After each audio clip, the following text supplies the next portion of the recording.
Are we ready, staff? All right, we are on. Okay. Good morning and welcome to the July 23rd Board of Supervisors meeting. As customary, if we could please stand for a moment of silence to remember those who have gone before us.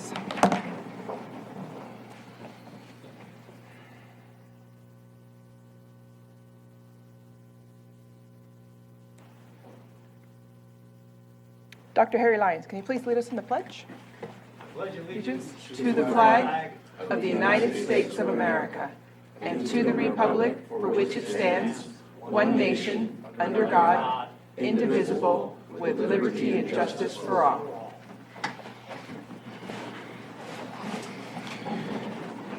For consideration of extra items not appearing on the posted agenda, is there any extra items?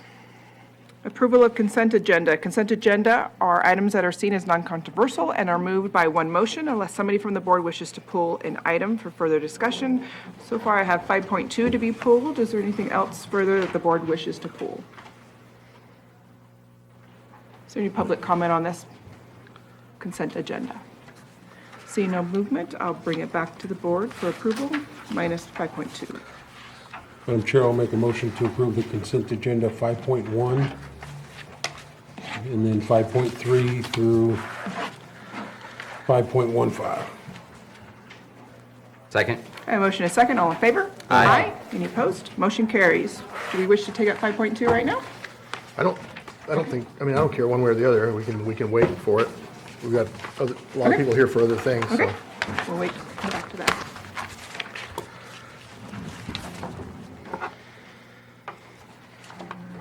We can take it up. Yeah, let's take it up. That's fine. Okay, 5.2, approve in concept the revision vehicle policy and direct the human resource director to meet and confer with appropriate bargaining units. Supervisor Brown? Do you wanna- Well, the reason I had this pulled off because it includes authorized use of vehicles for the DA investigators, specifically for out of county, that live out of county. And there's two board members that were here will remember this was an issue that came up. We had questions about it, and but in all fairness to the current DA, this was asked of the past DA, and information never came forward. There were claims made by him that these guys were called out 1, 2, 3 times a month to come out after hours, and that's just not the truth. It was just a bold-faced lie, and I asked for information for those cases for the last year. Not one was given, and that was asked the question was included to the chief investigator, and crickets, just silence on it, and there's been no justification given. I understand that the current DA was under pressure at the time, came in, and it's been a perk that they've enjoyed for many years in violation of the board policy, and but no justification's ever been given as to why all of them would get it rather than whoever's on call at that time. So I don't support it. I think it needs to be looked at a little closer and be able to justify why we're giving vehicles to county employees that choose to live out of county, unless they're on call, whoever that person is on call. I think that's the way it should be written. I mean, we have a whole room full of people here who would live in Lake County that would love to have a take-home vehicle all the time, and we don't get it to them.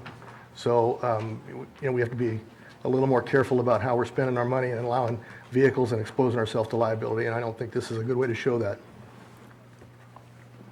Is there any further discussion from the board? Any questions?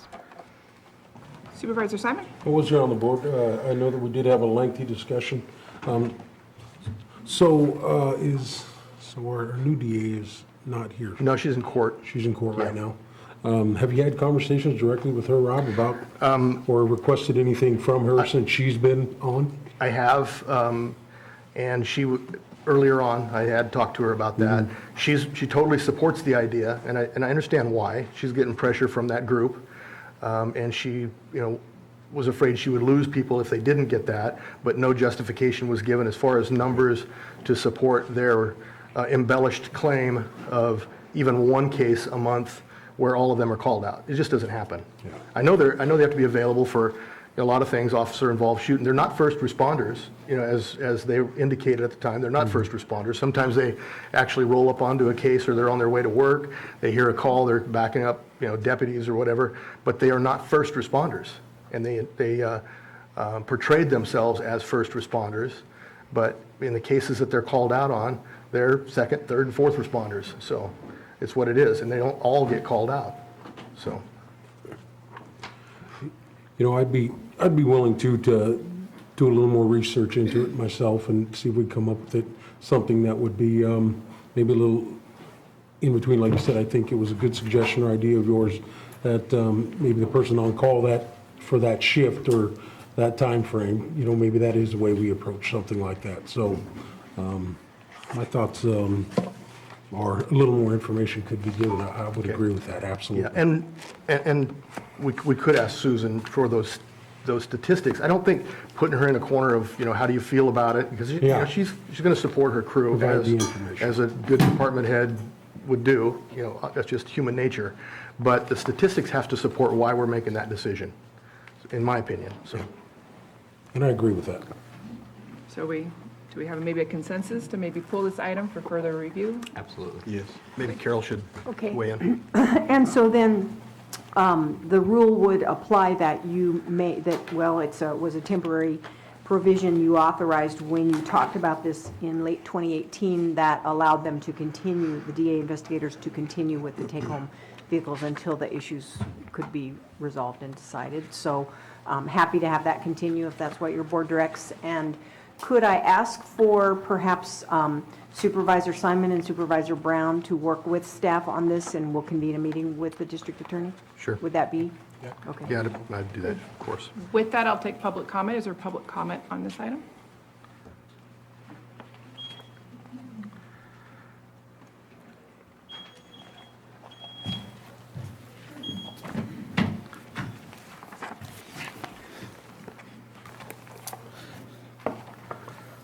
Good morning, Supervisors. Chris Macedo from the Sheriff's Office. Sheriff Martin's in a meeting today with some other officials out of county, so he's asked me to address a couple of items on the take-home policy. The first item under 16.9.1, the take-home vehicle policy would prohibit our Office of Emergency Services Manager from having a take-home vehicle. We well know the disasters Lake County has faced over the last 5 years, and we would ask that this policy be modified to allow the Emergency Services Manager to have a take-home vehicle.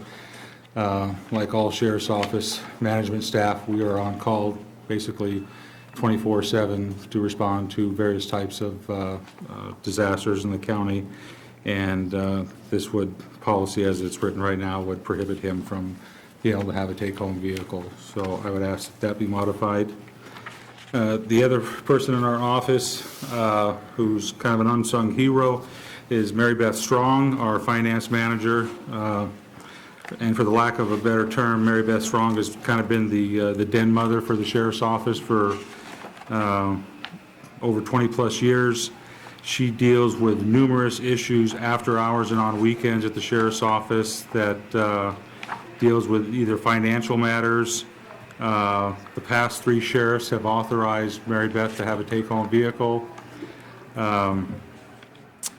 She deals with things that go on after hours and weekends that have to do with lodging and training issues. When we send people to training out of county, we often find out that employees show up to lodging facilities and find out these lodging facilities don't take a check that was cut by the auditor's office, and they only will take a credit card, so she has to go into the office to get a credit card authorization slip and send that over to the motels.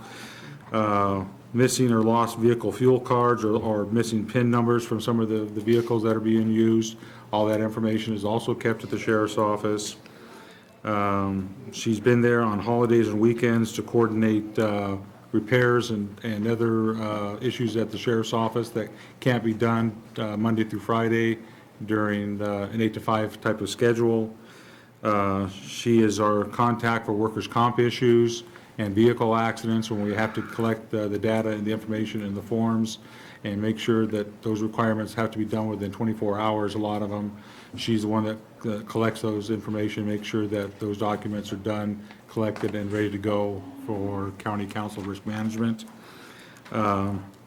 She's also the one that holds all of our blank checks for when inmates get released from jail, any type of money that they had with them or was given to them while they were in custody at the jail. They're given a check when they're released, and at times the jail runs out of checks. Mary Beth has to go, excuse me, get more checks from the locked safe at the main office and deliver those checks out to the jail. So those inmates, when they're released, they have their money to go. When we have an issue with an OES or emergency or disaster or search and rescue, a homicide investigation or a large-scale investigation, and our staff in the field requires subsistence such as food or anything, Mary Beth coordinates that and is the one that's responsible for ordering and getting food and water ordered up and make sure it's paid for in the proper way. And she does that. Those things often happen on after hours, weekends, or extend to the after hours and weekends, so she coordinates that as well. And when we have computer issues or generator issues where some of our facilities aren't working, she coordinates the repairs and some of those issues as well with the particular vendors. I could go on and on and on about the different things that she does that is not done by one particular person or assigned by one particular person, but she probably spends more time there on weekends, after hours, than anybody else within the sheriff's office. And I rely upon her to basically be at the beck and call of the sheriff's office, the sheriff and myself, that when something is needed, she takes off, goes to the office and gets that, make sure it's done so we can continue our operations. So I would ask that she be part of that vehicle take-home policy. If not, we don't have anybody that can handle all of those different things that I've mentioned to you. We would have numerous issues and we'd have problems with it. So I'd ask that she would be, her position be put into that policy as well for that take-home vehicle. Okay. Supervisor Brown? Well, I support the OES request. I think that's obvious, and we should have that in there.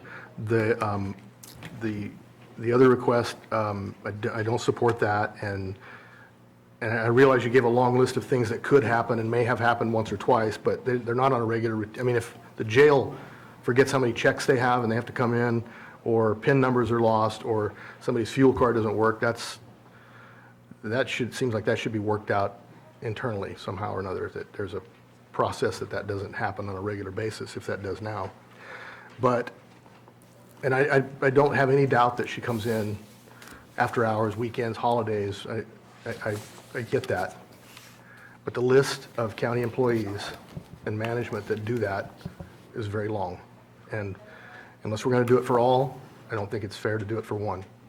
And I don't mean any disrespect to the employee you're talking about, but we have dozens of employees who do that very same thing regularly. No, Yeah, I we do. would disagree. Okay, This is so you want me to list them for you? Because I can. So. Go there's okay, well, Kathy Saderlin for one, Anita Grant for another, Carol for another. I mean, the list can go on and on of employees that do that very same thing, and then some. No disrespect for those employees, they don't do the same thing.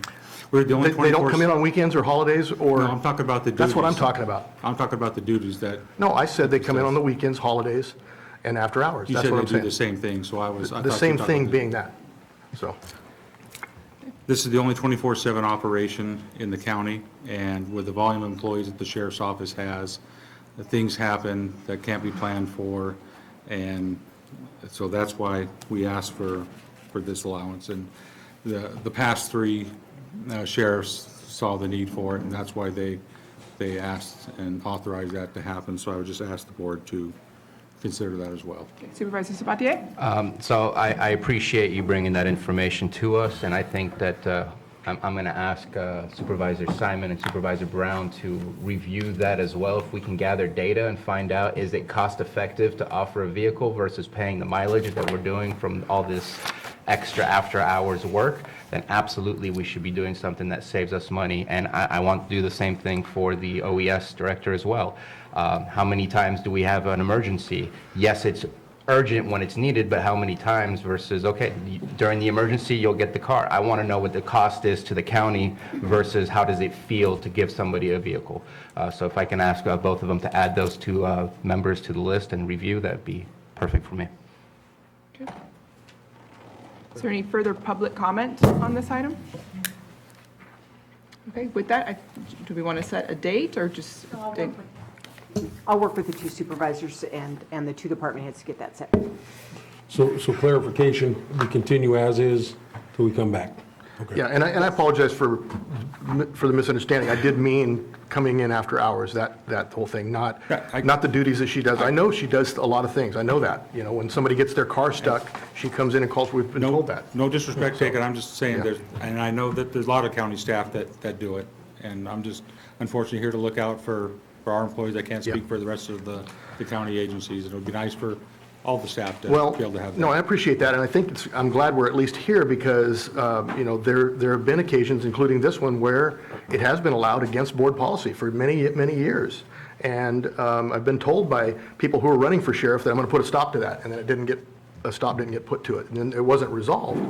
And the resolution is either end it or change the board policy, instead of just ignoring board policy and let it continue, because it's a lot of money. So it's a vehicle, it's liability, so. We did do some research, and the cost for, like, the Mary Beth's vehicle is about $134.99 a month for that, versus calling somebody in on overtime to try to come take care of it. It would be a lot more to pay somebody overtime to do one of those things versus the take-home car cost. But thank you. Chris, Thank you.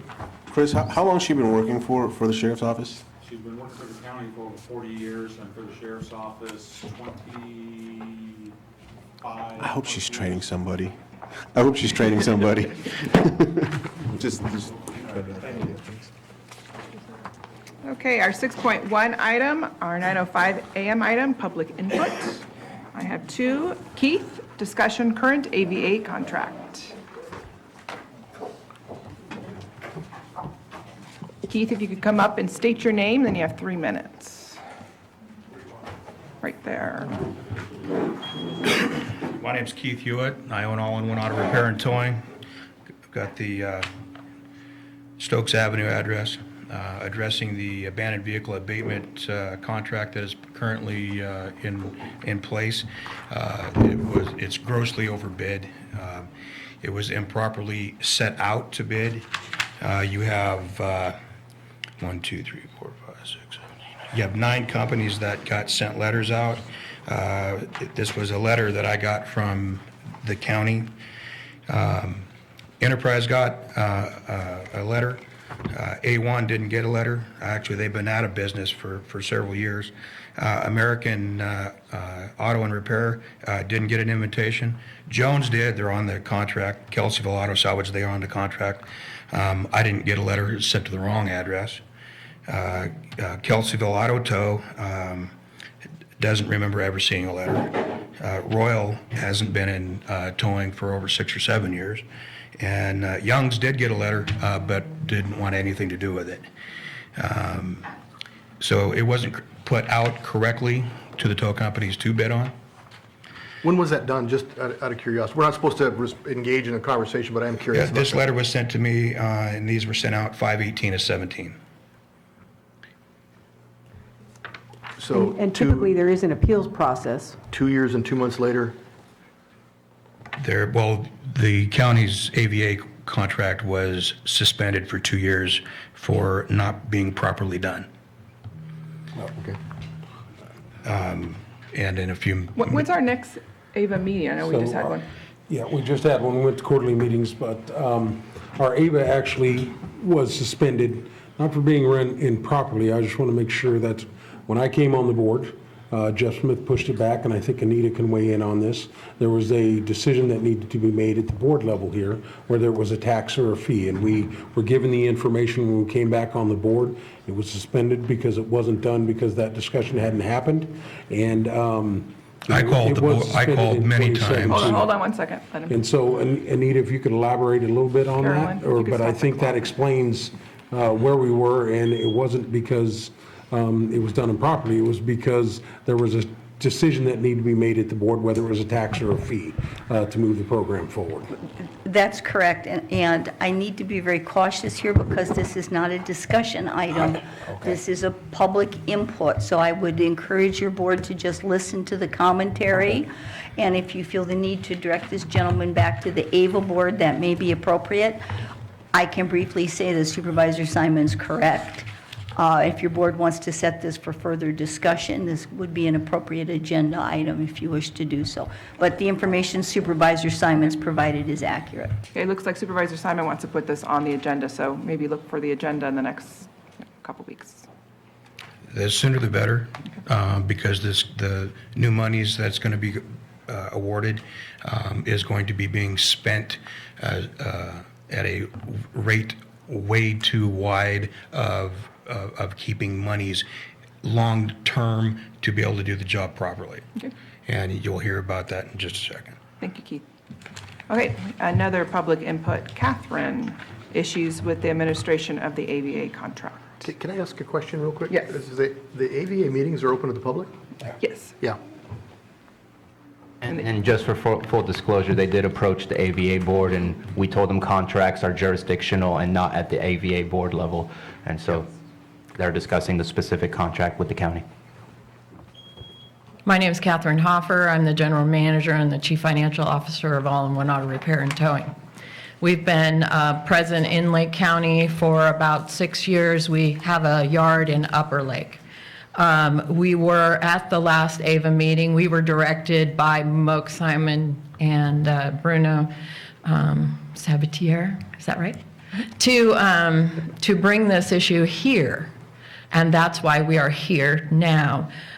We wanted to bring to your attention what we believe is broken with this. You had $468,000 in your AVA program. We called constantly about the AVA program and inquired about the funds, and we're constantly told we're trying to decide whether it's a tax or a fee. It clearly states on the DMV paperwork when you pay your registration that it is a fee, and the funds were not being used. As a result, the state suspended financing your program. So I don't know how that becomes, you weren't disqualified, but for 2 years you received no state funding for your AVA program because you were not administrating your AVA program.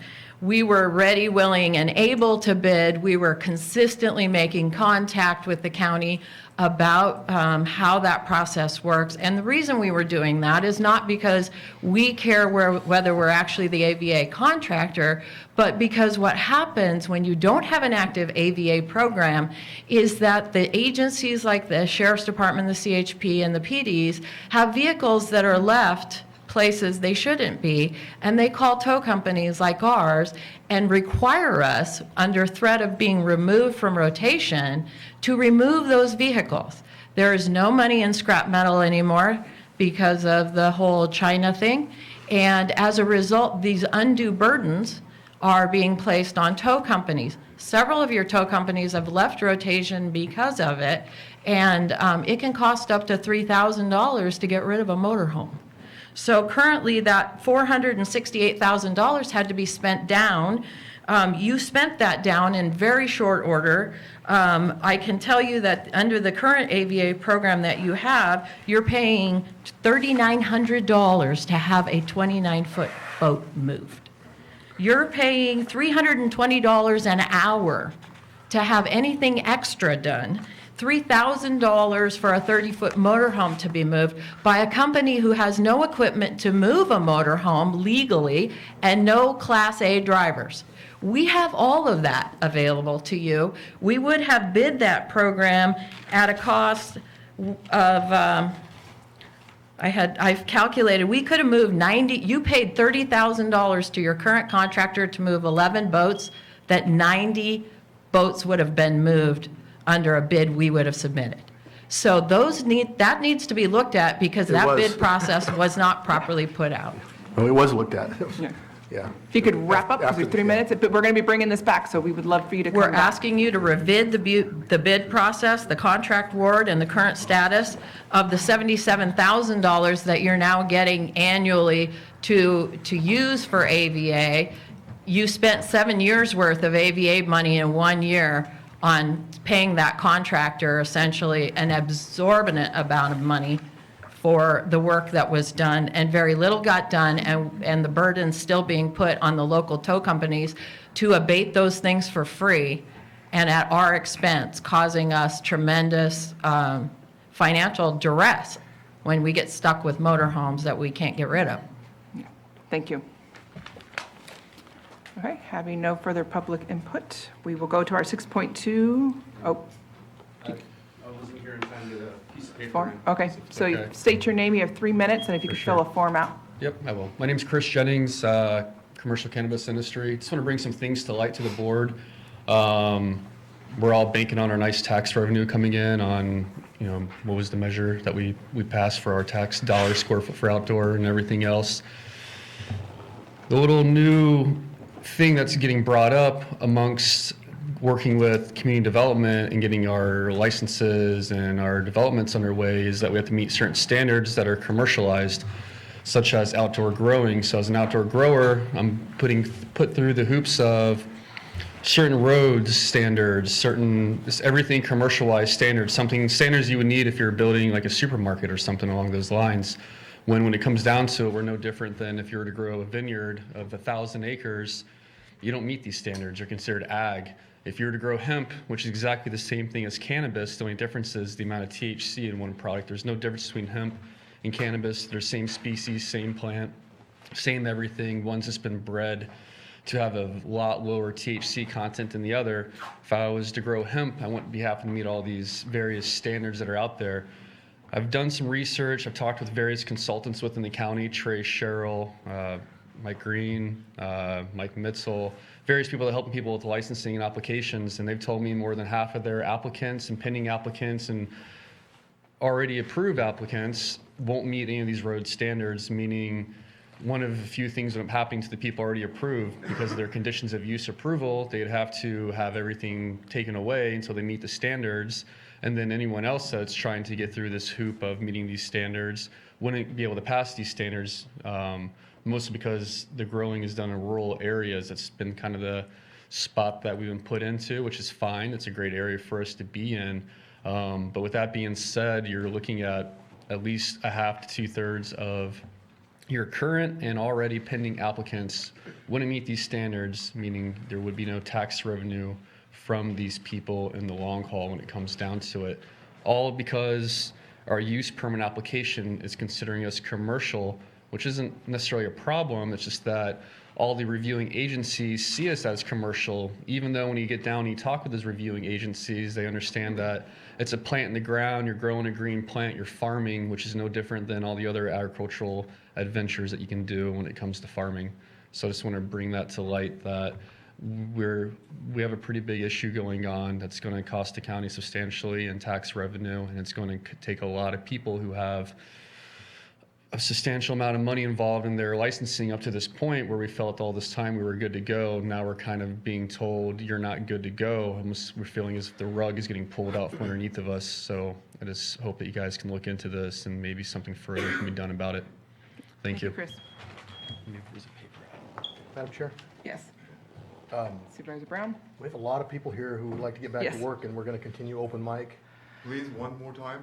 So Please, it's up to one you, more but time. I mean, Please, one more time. Can we, you know what, It's not up to I'm gonna move to our 6.2, and then we'll come back if there is more public input. Because we have a lot of employees here that we need back to work. This is all relevant to what you've been speaking of just the last few minutes. Give us 1 second. If you could take a seat, just give us 1 I second. appreciate it. All right, 6.2, our 9:10 a.m. item, presentation and proclamation designating the week of July 21 through 27, 2019 as Probation Officers Week in Lake County, California.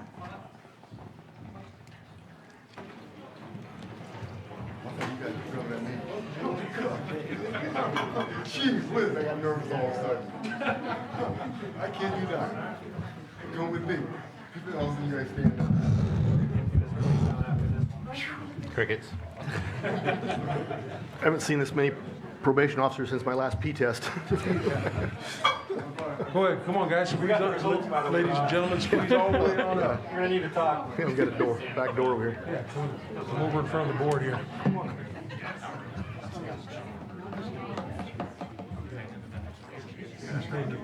There is a weight limit, you guys.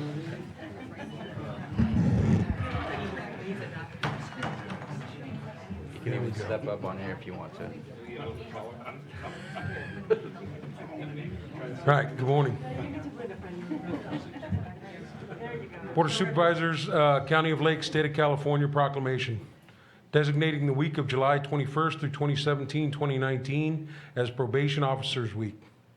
Whereas probation officers are an essential part of the criminal justice system, and whereas the probation officers uphold the law with dignity while recognizing the right of the public to be safeguarded from criminal activity, and whereas probation officers are responsible for supervising adult and juvenile offenders in the community, and whereas probation officers work in partnership with community agencies and groups, and whereas probation officers promote prevention, intervention, and advocacy and whereas probation officers provide services, support, and protection for victims, and whereas probation officers advocate community and restorative justice. Now therefore be it proclaimed that the Lake County Board of Supervisors does hereby designate the week of July 21st through 2027, sorry about that, 2019 as Probation Officers Week in Lake County, passed and adopted the 23rd day of July 2019, signed by Tina Scott, the Board of Supervisors Chair.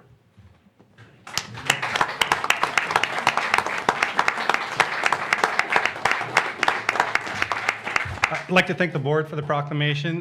This is actually nationally pretrial probation and parole supervision week, and in California, probation services week.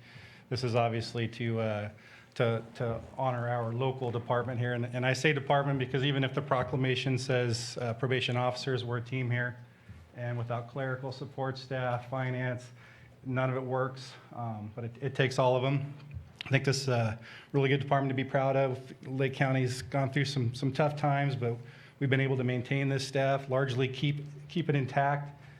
For that to happen, I think it takes a little something else, I would say. And Lake County has a lot of something else to offer other than just a paycheck and a job. But in our department, that something else is these people. Yeah, they come to work every day, hard, good attitudes. They keep the morale up, and in short, they make it a good place to go to work. So I'd like to thank them.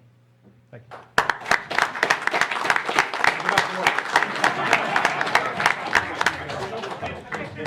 Thank you, guys. Thank you for this. Thank you very much. I know most of them personally, guys. I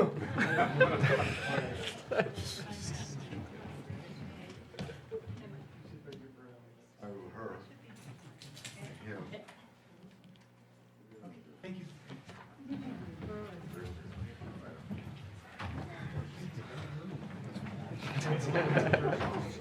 We need a bigger chamber.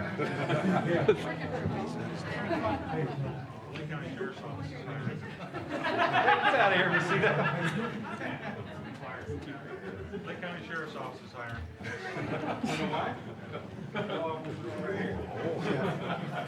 Recruiting as they leave. All right. Okay. I'm going to take one more public input, our 6.1 item, 9:05 a.m. If you could come up, state your name, you have 3 minutes. Yeah, thank you very much. My name is Chaplain Rux. And, Microphone. Oh, sorry about that, yeah. are we working now? Yes. All right, so my name is Chaplain Rux, and I own a ranch out at 24980 Morgan Valley Road. And I think, Mr. Monk, you're my supervisor. Yes. I've sent you messages. You've never returned any phone calls or anything. I don't know what's going on. Well, Okay. well, So anyway, Simon, anyway, I'm armed with my ADA service animal documentation clarification. I'm also armed with my California Constitution. I'm armed with a definition of implement of husbandry, and I'm armed with the United States Constitution. And I'm a victim of some agency called Code. I go up there, I try to get clarification, and those people treat me like the village idiot. It's like telling a moron to go pee in a silo in a corner. They run me around like unbelievable. I had the sheriff's department come out, put guns to my head, and steal my implement of husbandry, a $96,000 motor home that I converted into a chicken coop because I raised mules, donkeys.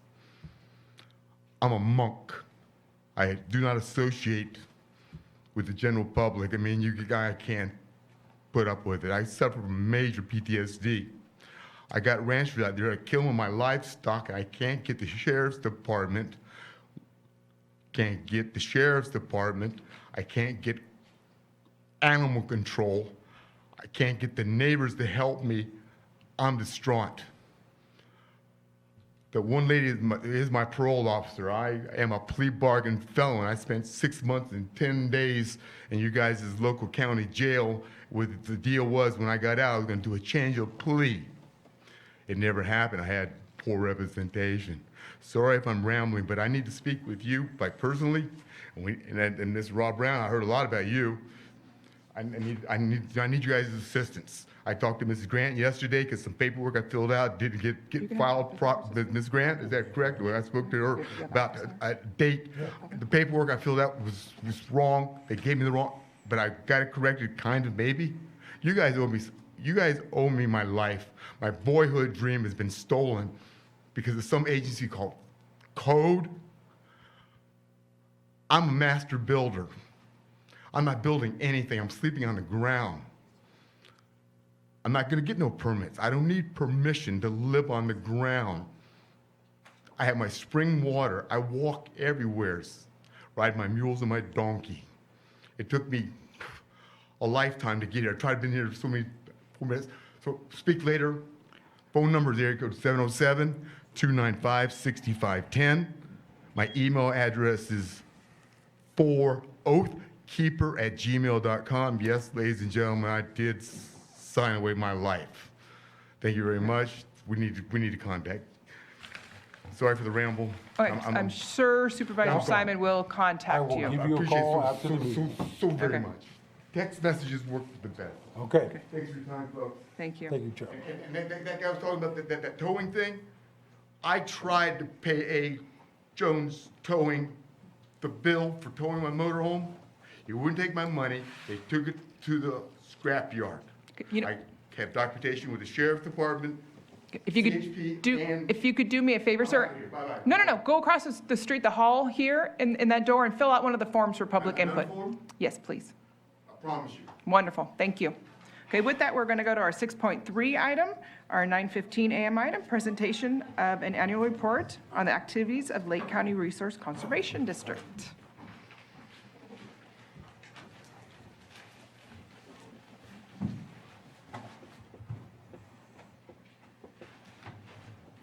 Good morning.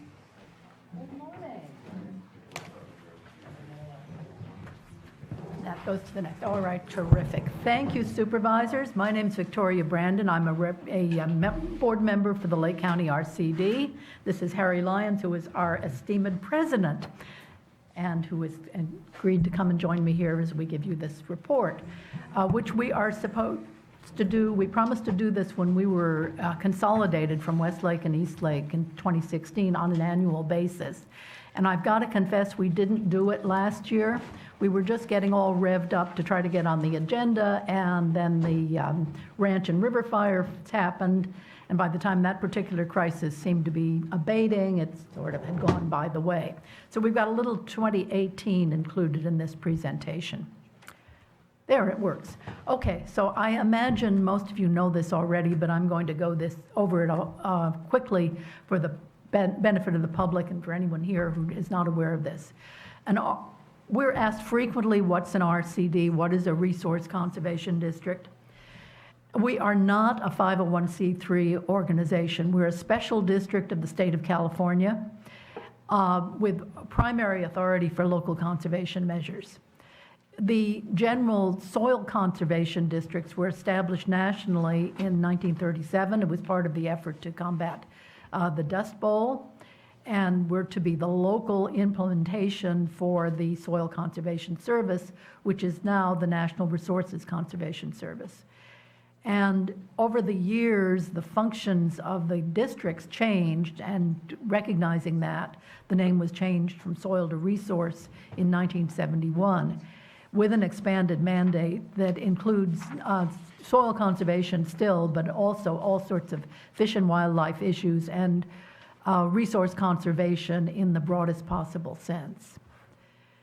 We do soil and water conservation, we do wildlife habitat enhancement, we do a lot of invasive species work, watershed restoration, conservation planning, education, we do a lot of that. And also in Lake County, this is not a general thing, but some resource conservation districts do this. We work with the county to provide a fire safe council coordinator with pass-through funding that comes from the state. But Lori Hutchinson, the Fire Safe Council coordinator, does a fantastic job. She is officially our employee and comes to our meetings and lets us know every month what she's up to, and we're available to assist her in any way that's necessary, which, given Lori, is not very often. Okay, so here in Lake County, there were originally 5 resource conservation districts. And somewhere in some tiny scrap of paper, I've got the names of what they were. But in any case, for a county at that time probably only had about 15,000 people, this is absurd. And in the 1950s, it was consolidated to the East Lake and the West Lake districts. And for years, the discussion was that this didn't really make any sense either, that we're one county, we've got all kinds of activities that are similar. We've got the lake right in the middle, and both East Lake and West Lake had all sorts of activities that impacted the lake, but were officially separate bodies. So we talked about consolidation for, 10, 15 years, and it didn't happen until all of a sudden starting about 2012 or 13, we decided this is ridiculous. We have significant economies of scale.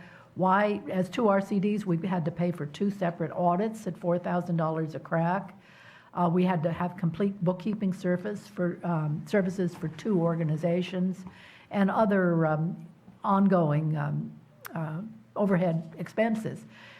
And so it was a long, complicated process that required going through LAFCO, and then was approved by the Board of Supervisors to take place on July 1st. And we've been one organization ever since. Our directors are Dr. Harry Lyons, our president, myself, Jim Bridges, Bill Lincoln, Shula Shoup, Mary Jo Velasquez, and Ron Yoder. And I think a couple of them are here. Could you guys stand up or wave or whatever? There's Mary Jo and Shula. And here we all are at the beginning of the year. Photograph on our website. So in 2019, we had a bunch of activities, and I'm not going to go down the list right now. You can see it's fairly extensive. I do not have the Fire Safe Council coordinator on this list because most of her work is done independently, even though she is officially our employee. But we're going to go through these things one by one. So we've conducted a weed tour for at least 20 years. And for the past 7 years, we've done it at Anderson Marsh State Historic Park, which is maybe the weed capital of Lake County. I'm sure there's a lot of competition for that honor, but Anderson Marsh could do well to be in there. And also because having it in one place rather than doing it previously, it had been a kind of a driving tour, is much more efficient of people's time and saves gas and all the rest of it. So the big change that we made this year is, in the past, it's always been in July to coordinate with Invasive Weeds Awareness Week, which I believe the board approved a proclamation recognizing that just last week. Well, the problem with having it in the middle of July, wouldn't have been so bad this year, is you get a bunch of people out there going out looking at weeds, and it's 105 degrees and everybody's subject to heat stroke. So we decided to try doing it earlier this year, to try for it in May, when there's a lot of things blooming. You can actually recognize the weeds much more easily. Worked out very well, and we're going to continue on that basis in the future to have it in May. We usually get a lot of master gardeners there too. Catherine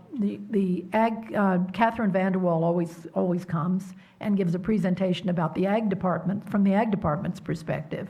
And then in the center, you see Paul Agner, who is one of our associate directors. He's the co-director at the McLaughlin Reserve, and he's a botanist, and he is a genuine expert on grassland invasive species.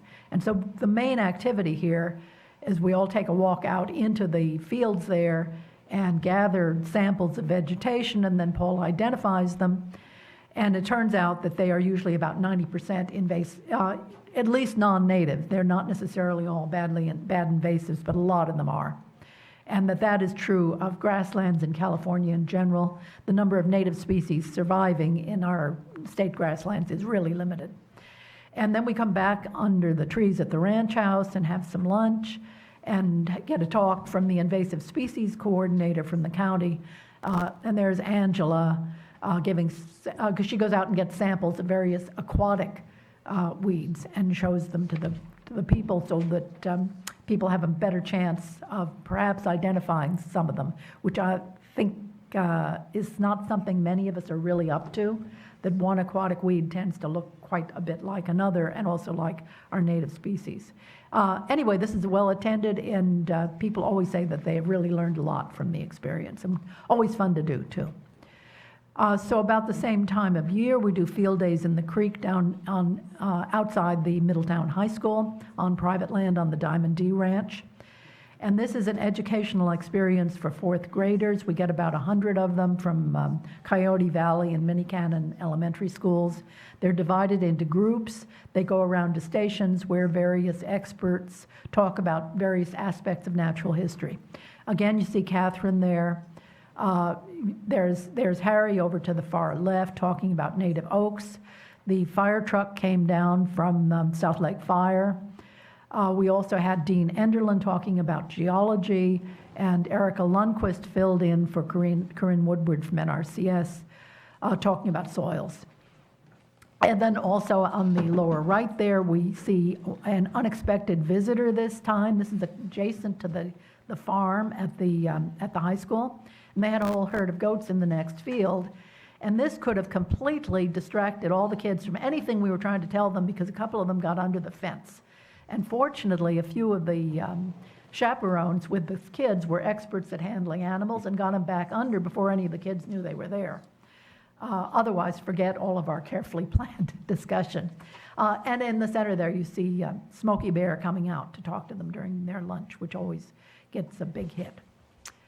Frank Meisenbach Scholarship we've been giving for the past, I would say 8 years now. $500 scholarship to students who are going, either high school graduating students or students at Woodland Community College. Because of the funding for this, it has to be in the Lower Lake or Middletown areas. And we gave 3 of these scholarships last year to Abigail Elder from Middletown, Nash Field also from Middletown, and Mike Taliaferro from Lower Lake High School. And Harry went to the award ceremonies and presented them with their checks. We'll be eager to see how they progress in their careers. Trout in the Classroom is another ongoing program we've been doing for a number of years, where students, we had 4 teachers take it on this past year. They get an aquarium to keep in the classroom. They get eggs to put in the aquarium and instructions. The teachers get instructions about how to care for them. And then the students are responsible for raising the little fish until they're of release size. They've got to monitor the aquariums. They learn about stream habitat, learn about water resources, and so forth.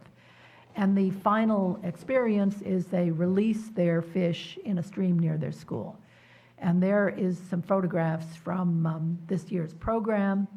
there, the Little Fry. Up in the upper right is Tony Blyleven, is another associate director who manages this program, and who came to our board meeting last year to discuss everything that's going on. And we're hoping to continue it on this same basis. He's found a couple more teachers who are interested in taking the training and learning it next year. It's something that the students really seem to get a big charge out of, and to help them understand the interrelatedness of a lot of aspects of aquatic life. Also, there's one question that might come up about this, about releasing fish. This is done under supervision from the Department of Fish and Wildlife, and we're only allowed to release those fish in streams where they would naturally occur. So some of them are down in the Puda Creek watershed, and they release them in St. Helena Creek, which is part of their natural habitat.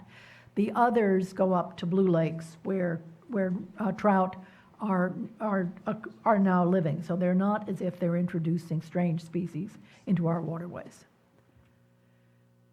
We've gotten started for the past 2 years on a native plant project to try to encourage local private landowners to grow California natives, which have a lot of advantages. A lot of them are really drought tolerant. A lot of them are very beautiful plants that have a great deal of natural habitat behind them. They tend to support native pollinators, and many of them are fire resistant also.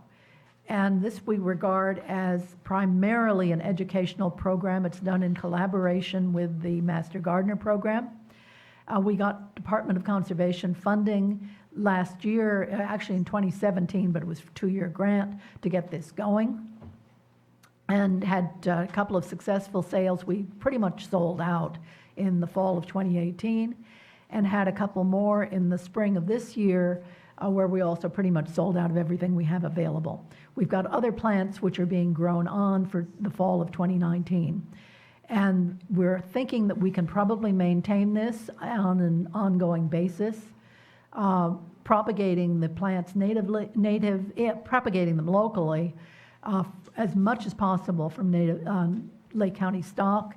Karen Sullivan from Kelseyville has got this operation going, and we're going to be having more sales in the fall. And at that point, we'll readdress the whole thing and see the scale of the program that we can support in the future. But the result has been very positive, and the educational programs put on in conjunction with it at the Ag Center are very well received. Mary Jo, who is out there in the audience, has been primarily responsible for making all this happen. And there's our plant list. I would suggest that on the last slide, I've got our website, lakercd.org. And if you go there and look under project, you'll get to the Native Plant Project with a lot more information, including an updated list of the plants we have available. And that will be updated when we get ready to schedule our fall sales. We'll have everything there that people can buy. We try to price it below what you'd be paying if you went down to Santa Rosa to Cal Flora Nursery, which is a wonderful resource for native plants. But it's an hour and a half from here, and they generally price things at about $10 for a gallon size, and we're trying to hit 8 as a sweet spot. And people seem to really respond to that. So I've talked about the goats eradication project when the last time we were here. This is a officially federally listed noxious weed that is really toxic to livestock. And it has not been found in California. There have been some in the Imperial Valley, but in general it's not present, except right here in Lake County, with actually some of it in Mendocino County, up on BLM land on Cow Mountain, and also on private land up there. And the RCD worked with the weed management area with BLM and the Ag Department to try to work up an eradication plan for years. Had a lot of complication because some of the private land up there was occupied for, shall we say, illegal purposes, and the landowner was not enthusiastic about letting us onto the property. And when you've got something like that, you can't just take part of it. You've got to get the whole thing. And it's particularly hazardous because it's at the headwaters of Scotts Creek. The plants are really well adapted to the riparian areas, And they are starting to work their way downstream, and they could, the seeds survive in water for a certain amount of time. They could very well get down into Clear Lake, infest our shores around the lake, and then down into Cache Creek and infest the Central Valley. So this has got really far-reaching implications, and by far the best way to deal with it is to get rid of it where it is. So we got funding to deal with this, and as usual with invasive plant projects, the first shot at it was very successful. We got rid of, about 90% of the plants. And fortunately, in that grant, there was enough money to continue on a really small scale to try to knock out the resprouts. But there are still plants up there. The river fire went right through this area last summer, and it had a lot of effects, which I'm going to get to when we get to our 8 Mile Valley project. But about the only thing it did not affect up there was the goat's rue, which is down on the riparian areas in Scotts Creek. It's just prospering. And especially with some of the competition taken out by the fire, it made it especially liable to continue to grow. So we got a grant from a CDFA weed control program for another $35,000, which is going to let this continue for the next couple of years. And the first efforts up there were taking place in July. They're ongoing. And then we've got enough money in this to continue to go up there for the next several years and get the resprouts. And also have finally, there's been a change of ownership, have gotten permission to go on the private land and take care of those goats rue too.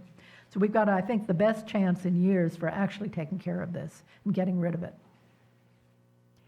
8 Mile Valley project is in the same area. This has been going on since the early 2000s. The actual problem up there, erosion of Scotts Creek, has been going on for at least the 1950s. But there was a project up there in 2005 done by then Westlake RCD, did a bunch of replantings, did a bunch of riprap. It looked like everything was going to really be successful. And then we had one of those storms of the century on New Year's Day of 2006, and it washed everything out, and it's been much worse. And we've been trying to come back from that ever since. In 2012, we got a grant to do a plan and monitoring up there, and then this moved on to a control, to actually construct the project to control the erosion. It was supposed to be taking place this summer.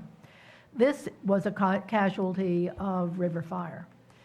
That when the fire went through that area, the baseline conditions were changed, and the possibility of sedimentation became much worse.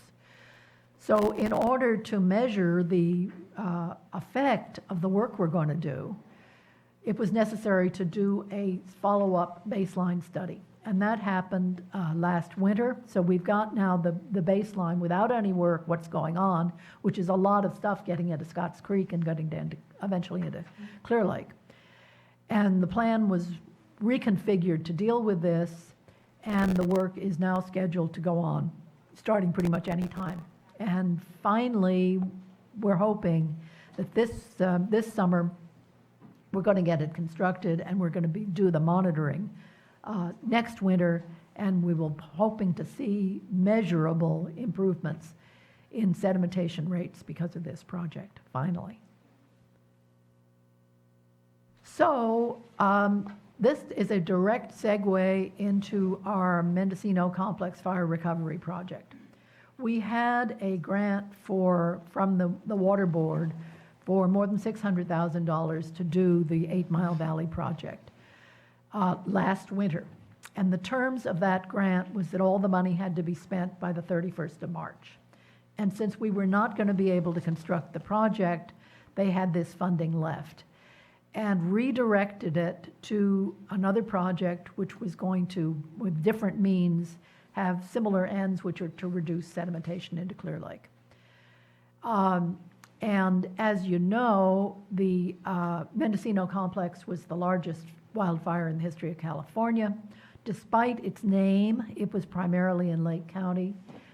Most of the area that was affected in both fires was in the Clear Lake Basin, and there were potential for tremendous effects onto the lake from erosion. Here is a picture of the board of directors touring the project site of what we did there in January of 2013. Those slides should have been in the other order. In any case, so we got this $605,000 to hire a contractor with great experience in this to install and maintain erosion and sediment control structures in high priority areas. And I'm going to go back a bit. With there you see some of the project sites. This was in Manning Creek, Scotts Creek, and both of those in the River Fire, and Middle Creek in the Ranch Fire area. Entirely on private lands, although many of these areas are adjacent to public lands. We figure the BLM and the Forest Service have got plenty of activities ahead of them dealing with their own problems in recovering from these fires, including erosion control. And this was a way to help private landowners address the same problems. We recognized that $605,000 is a drop in the bucket compared to the work that's needed. But the idea is that by conducting this project, we would not only deal with the very worst potential erosion areas on private lands, which had been previously identified by the Water Board. They created a detailed map of priority areas. But also, we would be able to demonstrate the effectiveness of different kinds of measures and also learn something along the way of what worked and what didn't. And that's exactly the way it worked out. As you recollect, last winter started off pretty easily. We had a series of gentle rains, and this is the best way to approach a burned over area since it gives the natural vegetation a chance to come back by itself. And at the time that we toured this site in late January, there had only been one really severe event in this area to wash out the control structures. But we already had learned several things about this. First is, if you see a heavily gullied area, the instinctive thing might be to try to control it in the areas where it was narrowest and steepest, and there seemed like you need the least control. This is not a good idea, because those areas also are where when there is a heavy rain event, the water is going to be coming through the fastest, and it tends to wash out the control structures. What's much better is if you've got a gradual slope, a steep slope, and a gradual slope below that, to approach it by trying to control the water, to slow it down and spread it out in the areas of gradual slope and let the steep one take care of itself, because there's nothing much you can do about it. A second thing we learned about this is that it's, again, like the invasive species program, it's essential not only to go in and do the work, but to have some funding available for follow-up. And in this case, there was some money specifically reserved for going back in and checking these control structures and repairing them where necessary. And so the ones that were washed out were replaced either where they were, or in the cases of these ones that had been located incorrectly in other areas on the same gully. And also, some of them were designed to be catch basins. And so you get a lot of sedimentation coming up immediately behind the straw wattles or the gravel bags or whatever was being used. And after those areas fill in, the control structure stops being effective. It's not catching sediment anymore. The water's just washing over the top and turned into a series of waterfalls, which is not doing any good at all. So the crew went back in there and went behind some of those control structures and dug them out, tossed the soil off to the side out of the gullied area so they can continue their job of catching soils. We also did reseeding in connection with this in a way that I think was especially wise. Reseeding oftentimes causes more problems than it solves because the kinds of plants that come back really quickly and cover the ground with what looks like a nice healthy wave of green tend to be really fast growing, non-natives, and they tend to become invasives. What's been developed now and what we used here was a special mix of really fast growing barley, which had been bred to be sterile, so it does not produce viable seeds, combined with a combination of native grasses, which are much slower, but can grow under the kind of the protection of the barley, which gets the soil stabilized, and then they're ready to get going in the spring, plus a substance which helps everything cling to the steep slopes. And so going out there when we all visited the site, a lot of these slopes looked like they'd been covered with kind of a green paint, and that was the sticking material. And this worked very well. We could obviously see at that point the sterile barley coming up all over the place, and here and there were the much smaller native plants, which were going to be ready to take over as the years go by. We also visited the areas that we were scheduled for replanting on Middle Creek, where we had not been able to do the work because of difficulty getting rights of entry from the landowners. And this is a chronic problem, especially after a disaster when people are who knows where. And people's mail is interfered with, and it's hard to contact them. And so there were a number of places up there where we had hoped to do some of this recovery work, but we discovered when we were up there in January that it was okay because the natural regeneration was proceeding fast enough that the Water Board was able to take these sites off their list. We did do some in Middle Creek, but not all that many. Okay, so we've also got reforestation projects which have been ongoing since 2016 in response to the Valley Fire originally, and we're now getting ready to provide these services in response to the Ranch and River Fire. We planted we ordered 100,000 conifer seedlings for planting in the spring of 2017, another 100,000 for planting in spring of 2018, and then last year we thought that it looked like demand had fallen off quite a bit, so we only ordered 40,000. This was we got a lot of conifers planted. The success rate has been very good. We provided cold storage. It was actually provided by Scully Packing at one of their warehouses, which was essential to getting these things planted because once the seedlings come out of, get dug and they get in their boxes, they have to be maintained at a temperature just barely above freezing, or else they're going to start root growth, and if they start doing that while they're in the boxes, the mortality rate is really high. And we think that one of the primary reasons why the people who are customers, all private landowners, had such good success in both of the years that have been measured so far has been not only that we got decent rain, less so in 2018, but because the seedlings were in such prime condition when they planted them, and we were also able to make them available over the period of about 6 weeks. So we didn't have all of them trying to plant them all at once, which given the shortage of planting crews available in Lake County would have been impossible. This has been funded by Lake County Rising originally and Lake Area Rotary Club originally. The LARCA has also provided some additional funding to help us with our refrigeration costs, which are substantial. And all sorts of partners got involved with this. It turned out we also wanted to continue this project next year. And we discovered to our horror when we went to order seedlings, and one of the reasons why we're particularly interested in continuing it for next year is that by that time, some of the landowners in the Ranch and River Fire areas will have their land prepared and they're going to be wanting seedlings.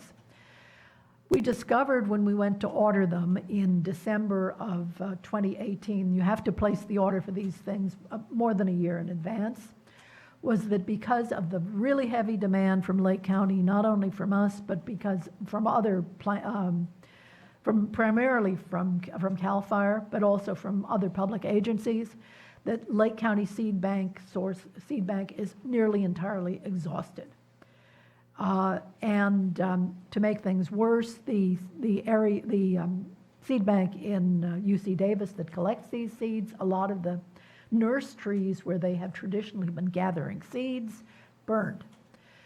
So all we were able to order was 18,000 seedlings for next year. That was all of the ponderosa and all of the Douglas fir they had available. They had no incense cedar, no sugar pine, for which we've had considerable demand in the past. And all of those seedlings have been sold out at this point. And we've got a waiting list in case anybody wants to back out of it. Unfortunately, they are going to go out and try to gather more seed in the fall of this year. Unfortunately, the timing is such that that seed will not be available for planting in December of 2019, meaning that for the 2021 planting season, we are not going to be able to have any seedlings available as of the present time, unless we can locate some source elsewhere, and I think that's extremely unlikely. We've had all the people who experts on this subject look for us, and there's nothing available. And it's really unfortunate for the landowners in the Ranch and River Fire areas who by spring of 2021, a lot of them were going to be wanting to get plants into the ground. Anyway, here's a picture of the seedlings arriving of 2017. It was absolutely pouring rain.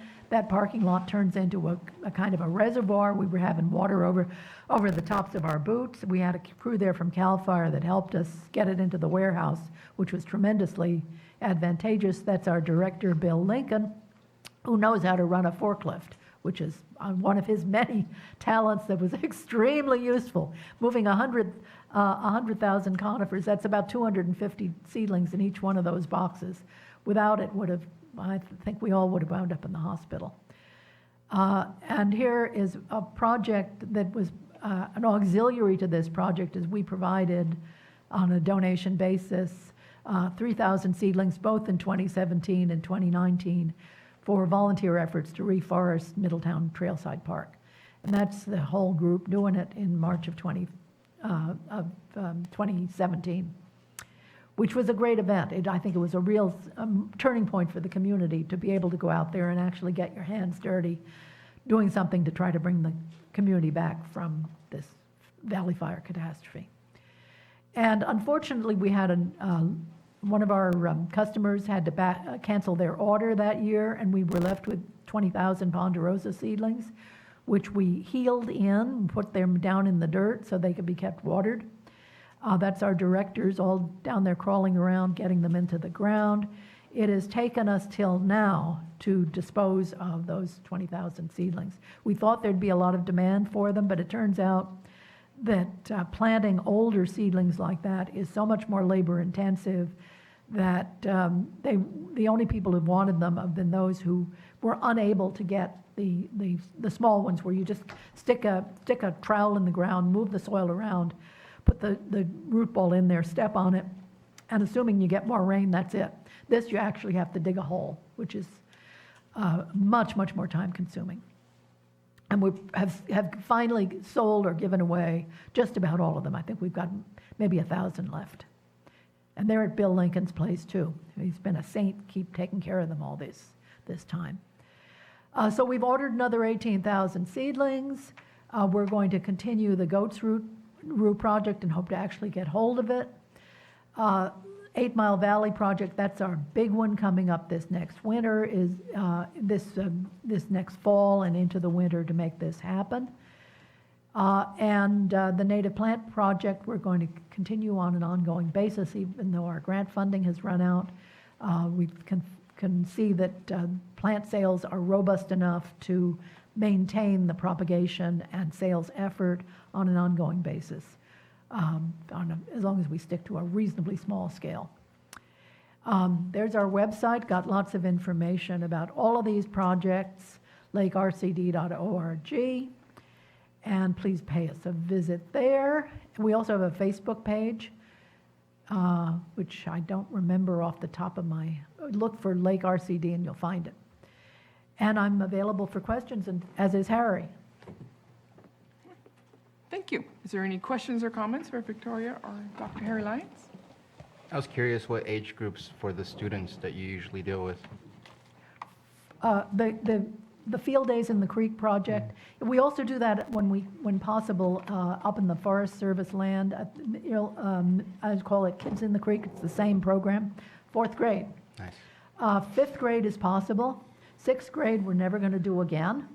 They were way too interested in each other to pay attention to what we were doing. Sixth grade too. But 4th graders are wonderful, and in the past couple of years, it's been particularly great because we've coordinated with the teachers ahead of time, and they have, and told them what are the presentations the kids are going to see, and so they've done some advanced work, and it's just amazing seeing how much a 4th grader can come in and know about geology already. It's really impressive and makes it really valuable for the presenters. Harry, you might have something to say to this since you're one of the presenters. Yeah, this is not my age group, but it's a lot of fun and it's important. And but we were definitely upstaged by Smokey the Bear. So, but you know, I wanted to thank Victoria for preparing this presentation. I want to thank the board for your continued support and the county staff for fiscal assistance. We have a budget this coming fiscal year of well over $1 million.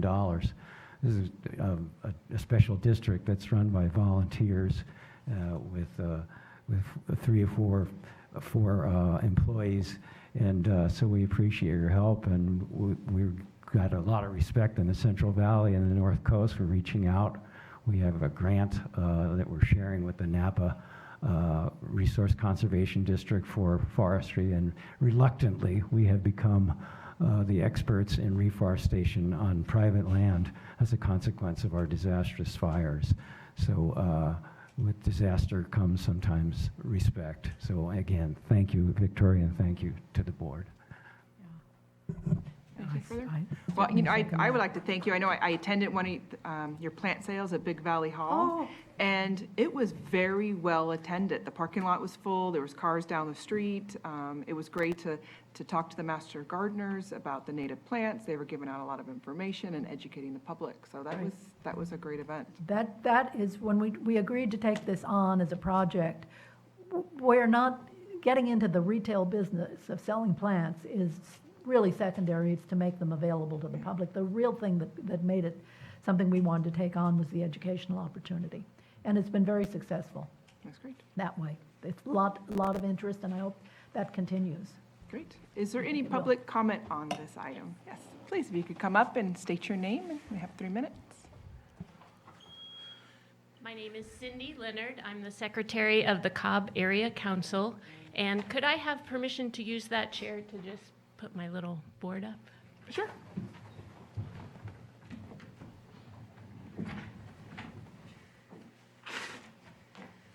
I apologize, it's kind of small lettering, but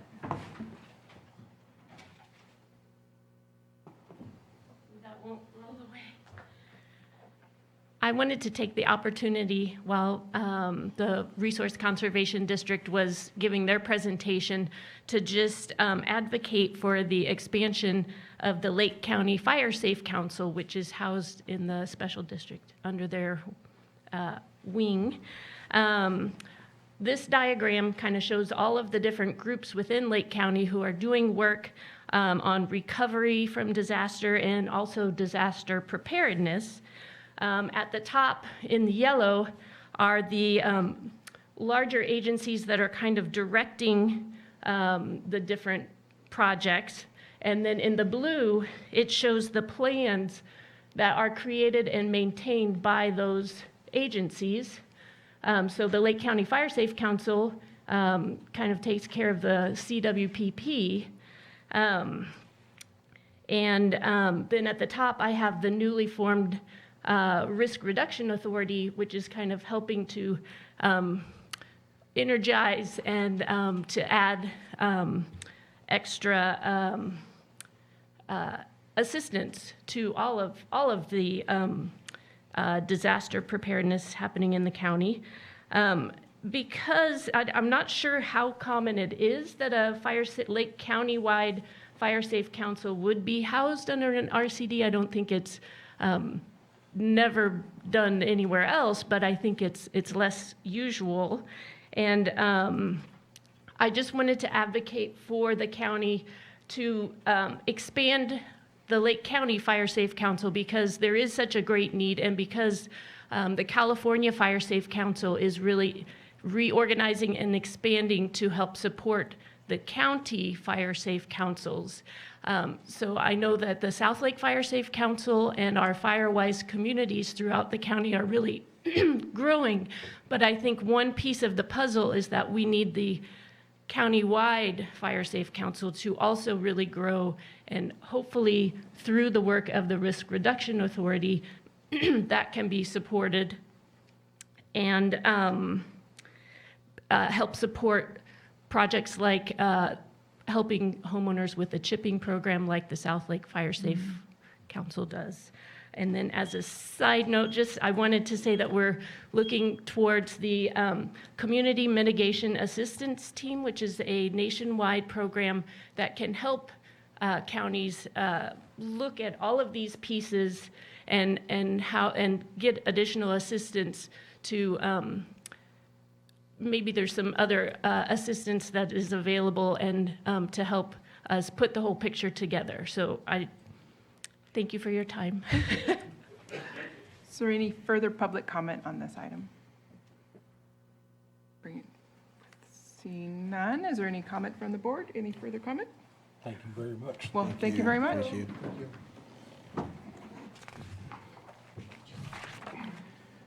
Okay, we're going to move on to our 6.4 item, 10 a.m., consideration of a bid for the supplies of emergency standby generators and transfer switches, and authorize the Public Service Director, Assistant Purchaser Agent to issue a purchase order. B, budget transfer and budget number 2703, Animal Care and Control, object code 62-74 to purchase and install a backup generator in an amount of $75,000. C, budget transfer in the budget unit 4014 Behavioral Health to object code 62.74 to purchase and install a backup generator in the amount of $85,000. D, budget transfer in the budget unit 2112 Child Support Services to object code 62-74 to purchase and install a backup generator in the amount of $85,000. E, budget transfer in budget unit 5011 Social Services Administration to object code 62-74 to purchase and install a backup generator in the amount of $175,000. And F, budget transfer in budget unit 2113 Victim Witness to purchase and install a backup generator in the amount of $35,000. I read all those items, but we're going to take them all up separately, I'm sure. So they'll be all separate motions. With that, we'll start with Lars. Good morning, Lars Ewing, Public Services Director. I apologize for the lengthy title, but to give some background, as the board is aware, there are only certain county facilities or county-operated buildings that have backup power. This has been an ongoing project that we've been working on. 2 weeks ago, we came to the board with a recommendation from the Space Committee for certain buildings to receive backup power and then take the subsequent action to go from there. There was board direction at that meeting to put the generators out to a bid, which we did, an expedited bid process. We opened bids this morning. We are handing out the bid tabulation now. So the first item is to request from the board to receive and accept the award, and then authorize me as the Public Services Director to issue a purchase order to that company. So little information on the bids, little information on the invitation for bids. We sent out an invitation for bids for the provision of the equipment necessary for this project, specifically the primary equipment, specifically the generator itself and the automatic transfer switches that would then also be required at each building. The generators and transfer switches were included in one bid. Separately, we submitted or solicited 2 separate invitation for bids for the electrical work necessary to be done at each building, electrical contracting work. So the 2 separate bids We broke out the 5 buildings into one solicitation of 2 buildings, one solicitation for 3 buildings, with the mindset that geography, time, and allowing more contractors to bid, we might get better bids in that way. So we opened the electrical contracting bids yesterday. The same contractor, local contractor, was the apparent low bidder for those. We're still working through evaluating those bids now. This morning, we opened up the bids for the generators and the transfer switches. We received 2 bids, one from Valley Power Systems North Incorporated and one from Lead Generators. Lead Generators was the apparent low bidder with in the amount of $197,106.50. So first action that I am requesting is to accept the bid and then authorize me to issue the purchase order. The subsequent items are necessary for the financial funding for these projects. Each of the departments that have the buildings that will be receiving the generators, they prepared their own write-ups for justification for the generators, and also they prepared the appropriate documents to do the budget transfers. As we're evaluating these, we may need to come back in a subsequent meeting just to forewarn you if we need to do any adjustment to those budget transfers. But as we stand now, those budget transfers, based on the estimates, appear to be good unless there's any additional information that administration has. So. And when the board gets to the budget transfers, I do Great. have a comment on one. Okay, very good. So, so with that said, happy to have, there are some of the other departments that are here that may be able to answer some questions. I'm happy to answer any as well that you have. Okay. Supervisor Sabatier? So I see the bid for the transfer switch and the generators, and I'm not quite sure how to see it versus what we were looking at as the total, because the total was the installation and the purchase of the equipment with all the transfer, the budget transfers, correct? The budget transfers is intended to cover the cost of the project as a whole. So Right. that would be generators, transfer switches, and the electrical installation. And so I believe last time, because I didn't recount, it was $430,000 total? I don't have the sum total. We could relatively quickly do that. Your figures seem about right. So it was around 400,000? Around that. What are we, when we're going under that? Grand total, we are under that, but we need to consider the cost. Each of the bids, the bids for the generators and the bids for the electrical installation, there were separate line items for each building. So the costs will be distributed to each of the appropriate budget units. So some budget units may have sufficient funding appropriations. Others, we may need to do some adjustments. So Because every building's going to be different. Grand total, I think we're okay, but it's really not the grand total portion that is important for the purposes of the appropriations. It's budget unit by budget unit. Well, I think, Supervisor Brown? I think Bruno's point is taken that, for me, that it's. I think your microphone's off. Okay, it's good to, that's because Carol was talking to me earlier, and I don't think it was appropriate what she was talking about for everyone to hear, so I did that for the benefit of the public. So overall, the difference between, what it could have been and what it's going to be, just to get a general idea that, we're doing everything we can to try to minimize the cost through this process. So that's, I think, nobody cares what each department is as much as they care what the entire nut is, so. Yeah, I was checking to see the decision that we had made to go ahead and bid rather than move forward with it was there. Did we gain from following this new process? Well, that's a good point. We didn't, for the electrical contractors that we opened the bids yesterday, I will tell you that some of the bids were slightly higher than I anticipated, and it varied based on the building. Each building is its own entity. One building, we had 3 buildings that are receiving the exact same generator, but the work required at each building to prepare that building to receive that generator drastically different. So that was eye-opening, and it varies based on the length of the conduit, what demolition is required, whether it's a recess panel or face mounted. There's a lot of factors that play in. I will tell you that There was a quote that one of the departments solicited previously for, it was social services that they solicited for their facility. I will tell you that the initial quote they solicited was higher than what we received just yesterday for the installation. So don't know what the other facilities would have been had we taken an informal bid approach or but in this case, or at least in that case, indication that we are saving money by taking the route that we did.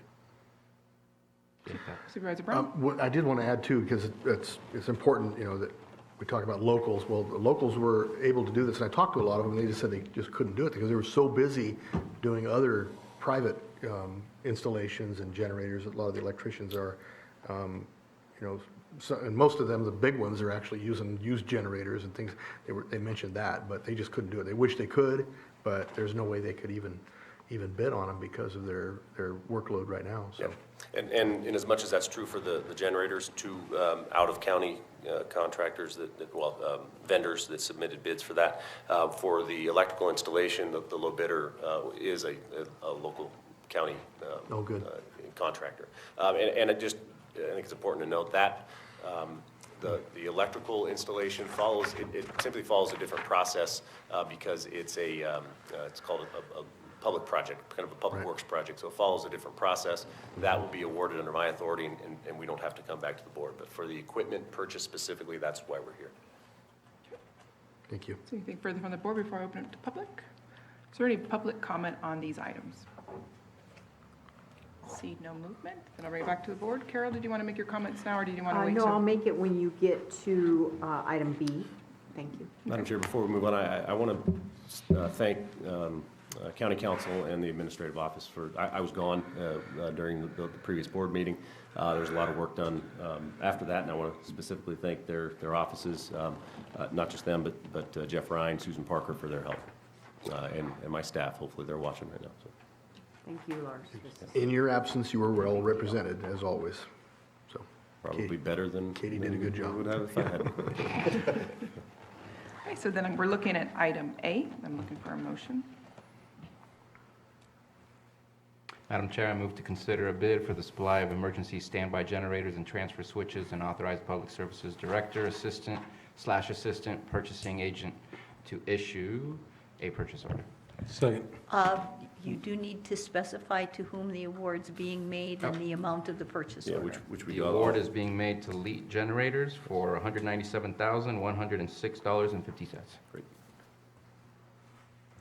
Second. I have a motion and a second. All in favor? Aye. Any opposed? Motion carries. And then B.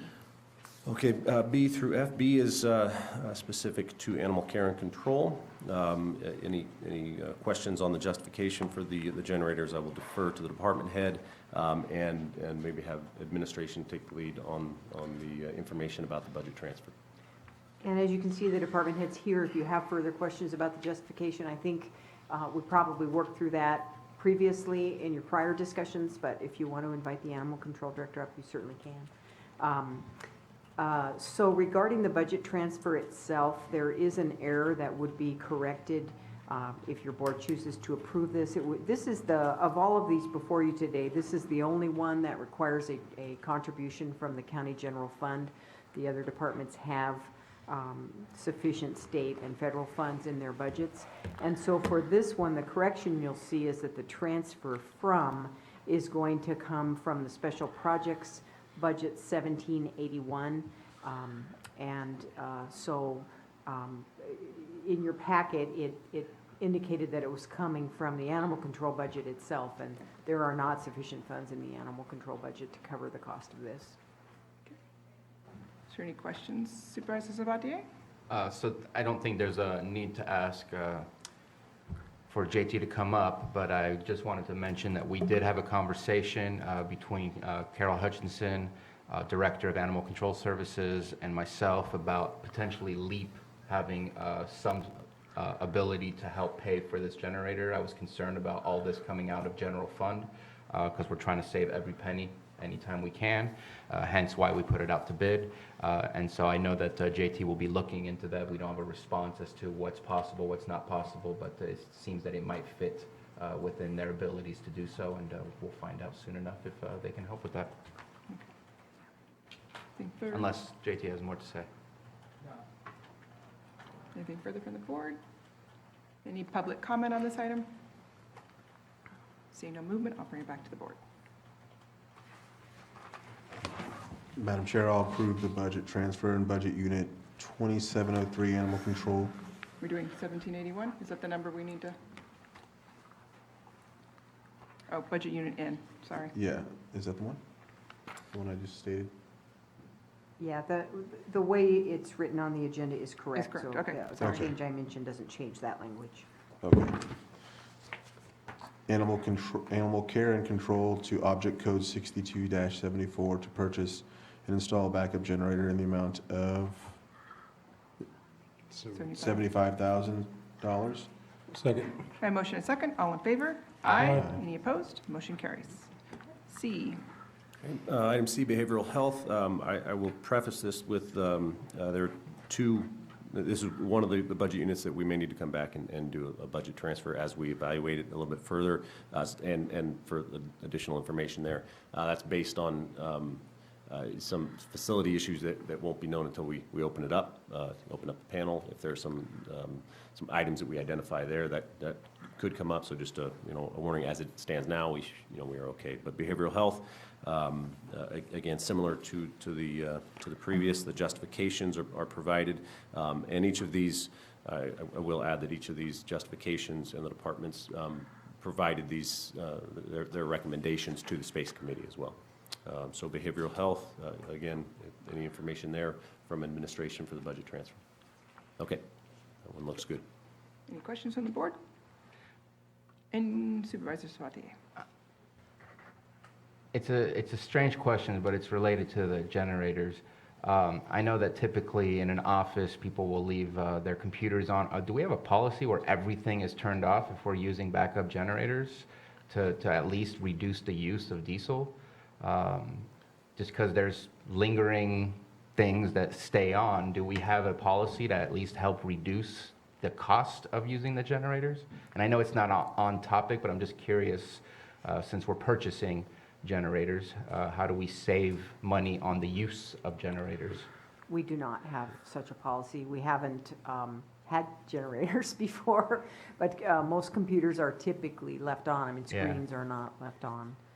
I can certainly have a conversation with the IT director about the pros and cons of that. There are some cons to shutting systems down, but we can look at that. Right. I would appreciate that. And I would add that I think primarily it's going to be the HVAC and heating and air. In this case, it'd be air conditioning. That's going to be the big draw, to be honest. So that's Right. something that we can consider. Like turning it off at 10 o'clock at night or whatever, and turning it back on at 4 o'clock in the Or at morning. least adjusting, yeah, how to what level? Will it be 71.5 degrees, or are we willing to, okay, let's not cool it down to that level. So those are some considerations that we could give, not on a policy level, but on a building by building level. I appreciate that. Thank you. Madam Chair, I move to approve budget transfer. Make sure, did I public comment on this item? Okay, go ahead. Move to approve budget transfer in Budget Unit 4014, Behavioral Health, to Object Code 62.74 to purchase and install a backup generator in the amount of $85,000. Second.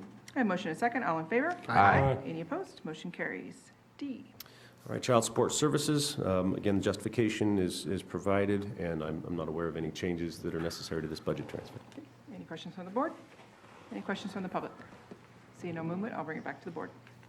Madam Chair, I move to approve budget transfer in Budget Unit 2112, Child Support Services, to Object Code 62-74 to purchase and install a backup generator in the amount of $85,000. Second. I have a motion and a second. All in favor? Aye. Any opposed? Motion carries. E, Okay, social services, justification is provided. A little further information is that this is a cost sharing with the building owner because it is a leased facility. The building owner will be paying for the reimbursing the county for the actual transfer switch. The county will pay for the generator and will retain ownership of the generator should they ever move. And the department is working, I believe, with the property owner on an agreement to that effect. Any questions on the board? It's very appreciated. Just that this is the best we can do for a birthday present for you today, so. Today is her birthday. So. Birthday. Any questions from the public on this item? See no movement, I'll bring it back to the board. Madam Chair, I move to approve budget transfer in Budget Unit 5011, Social Services Administration, to Object Code 62-74 to purchase and install backup generator in the amount of $175,000. Second. I have a motion and a second. All in favor? Aye. Any opposed? Motion carries. And F. Just, I got a quick, what was the sheriff's generator? I believe it was 35,000? 35, okay. For the evidence building? Yeah, Yes. yeah, 35, got it. Back around Okay, F. there. Okay, victim witness, again, justification is provided, and I'm not aware of any budget transfers. This one is one that is probably right on the cusp of the figures, so more to come there. Okay. Any questions from the board? Any questions from the public? Seeing no movement, I'll bring it back to the board. Madam Chair, I'll approve the budget transfer in Budget Unit 2113, Victim Witness, to purchase and install a backup generator in the amount of $35,000. Second. I have a motion and a second. All in favor? Aye. Any opposed? Motion carries. We want to take a 5-minute break? Yes, please. Okay. Thank you. We'll take a 5-minute break, and then we'll come back with 7.2. Thank you, Lars. Thank you. Screwed on that one. Oh, thank you. Okay, our 7.2 item, consideration of an MOU between the Lake County Safety Employee Association and the Lake and County of Lake for July 23rd, 2019 through December 31st, 2019. Carol? Thank you, Madam Chair. So the LCSEA MOU is comprised of your employees that work at the probation department, those folks that were here earlier today. Like all your other bargaining units for which MOUs have been approved in recent months, what this MOU will do is give these employees the same benefit of the salary on promotion rule that you approved for the personnel rules back in December, but it also needed to go in the MOUs.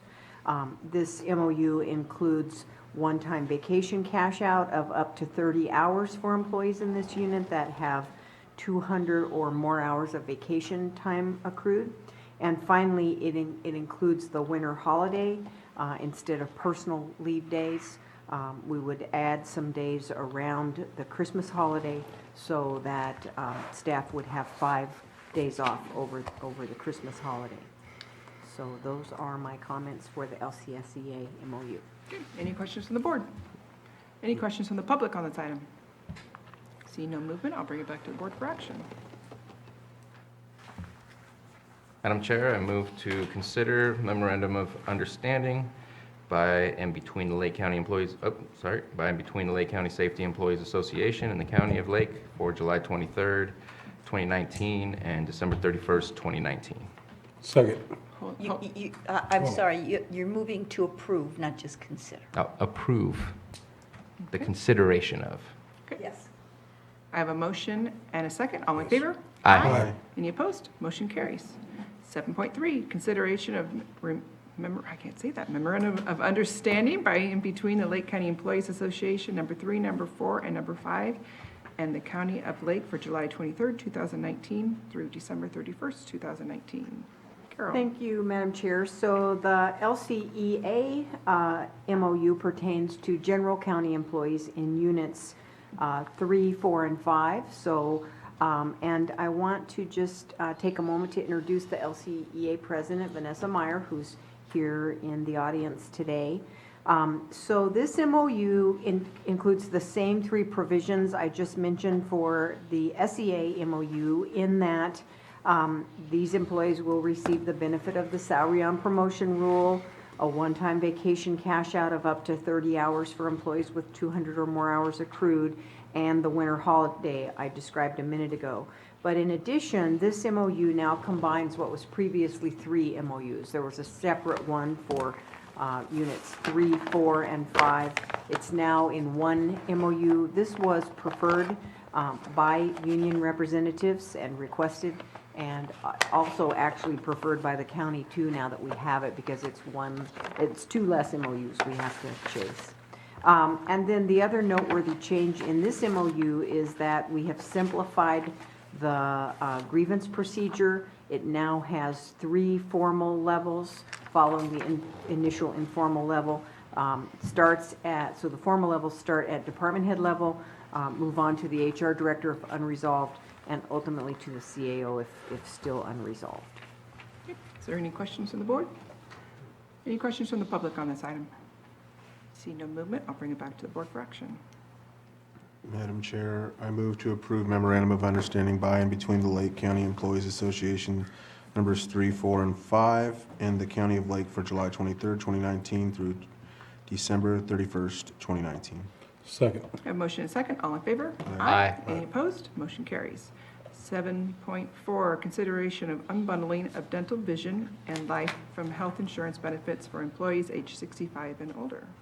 So, Madam Chair, the Human Resources Department is going to come in and present this item. Would you Let's want? go to calendars. Want to? Yeah, you could Okay. go to your, I've just asked them to come in, if you could go to your Okay, calendar. we'll go to Thank you. calendars. Supervisor Sabatier? Let me bring up my computer for my calendar. I know that later on this afternoon, I'm having a meeting with Lake Fire Protection District, or Lake County Fire Protection District in Clear Lake. And later on this week, I kind of have a clear, on the Thursday, I'll be going to Judge's Breakfast in the City Council later on that evening in Clear Lake. And on the 26th, I'm going to be meeting with BLM to discuss our national monument that was approved, I believe, in 2014 by President Obama for the Berryessa Snow Mountain National Monument. I just want to have some conversations on how we can capitalize on being part of that national monument, since it goes right through our communities. And then back here on Monday to continue doing some meetings, but no meeting on Tuesday. But I will be here on Tuesday for meetings. Supervisor Simon? Meeting this morning, this afternoon, obviously, public input. I'll reach out to Mr. Brooks, which I haven't heard from, but I will. I got his number now, so I'll send him a text. And then this afternoon, have a couple other meetings down in Lower Lake. Probably to talk about some of the same issues that Bruno will be talking to the fire department about. So Wednesday, we'll be down in my district. Thursday, back here for, there's a mental health stakeholders meeting. Thursday, over at the Circle of Native Minds. Friday, we'll have office hours down in Middletown and have some events, or a event with Butts Canyon residents, a newly formed group in Middletown. I think we'll be going to a small gathering they're having out there this weekend. 27th, 28th, don't have anything. Back here 29th, or not here on the 29th. I'll be down at the school on the 29th. Got CPR classes, some other stuff I need to do for coaching. And then kind of open next week. I did have on here Wednesday, the 31st, ad hoc committee review. Carol, is that still on for the 31st? We talked about a potential date between you and Bruno. Yes, that would be a believe the committee 31st. meeting. 31st, yeah, right? An internal committee meeting of Yeah. Supervisor Sabatier and you and I. Yep, okay. And then open the rest of the week. Beginning of the week on the 30th, so we'll have the meeting and stuff over the weekend. We get a couple days out of town and then back here for the meeting. Okay. Supervisor Brown? So I have a couple meetings this afternoon with one with department heads, one with Lars Ewing, and then schedule one with community development. And then, let me pull this up. I pulled up an article that I didn't know if you guys knew about it or not. Mo probably knows about it, but I wanted to announce this too, that the New York Times had a great story about Harbin Hot Springs. And it's really good, and it's not a solicited thing. It was somebody that was people that was traveling through. So it was really, really good. I don't know if anybody had a chance to see that, but it's worth looking at. about it, but I haven't Yeah, it's really, really positive for them. Okay, so back to calendar. So I have a couple of meetings with constituents in Kelseyville this afternoon, after I meet with the department heads, and then constituents in Kelseyville tomorrow morning, in the Rivieras in the afternoon, Cobb on Thursday, and then on Saturday, I'll be doing the first tour of Mount Canocte, the bus tour up there. I'll be the docent for that, so I'm working on my facts for Canocte, compiling them all together. So it's been kind of fun to relook at that. Do you know if the tickets have sold out? They have, yeah, they sold out. They advertised them on Monday. They had them printed up Monday morning, and they were sold out by 11 o'clock before lunch. That's great. So they went pretty quick. Awesome. So, mostly my family, but no, I'm just kidding. No, I'm excited about that, and I've actually offered to do a couple more of them. The mountain's a big deal for all of us, but, I've spent a lot of time up there and very familiar with that mountain. And so EJ sent me some information about the Native American aspect of it and the lore and all that, so I'm excited about adding that to it as well. So, and then I'll be back in the office, like Bruno said, next week with no board meeting, but I have several meetings scheduled, so. Supervisor Crandall? So today, Board of Supervisors meeting, there is a PG&E Power Safety Shut-Off meeting this evening in Upper Lake, 5:30. Tomorrow, I'll be speaking with my chair from Worth Committee. Thursday, I have the Clear Lake Oaks Glen Haven Business Association meeting in the evening. I'll have the same meeting on Friday with Bruno, with BLM, about the Berryessa Snow Mountain discussion. And then after that, I'll be going to a meeting with a representative from the New Paradigm College to discuss some collaboratives in Lucerne. Monday, Cal Water. I have a meeting with Cal Water. And then Tuesday and Wednesday, I know we don't have a meeting, but I'll be in the office trying to work with constituents because I have a lot of calls about different things I'd like to iron out. Pillsbury on next Thursday. We'll be going to Lake Pillsbury for that trip. And then I know since we don't have a meeting, I'll just go into the Monday Middle Creek Restoration meeting that Bruno and I have on the 5th. And then a telephone conference call with MAC for the lady that's conducting the MAC meeting, training meetings, meeting with the CAO in the afternoon, and then back to the supervisors on the 6th. Okay. My afternoon, this afternoon I'll be meeting with constituents in the Findlay area about concerns that they have out there.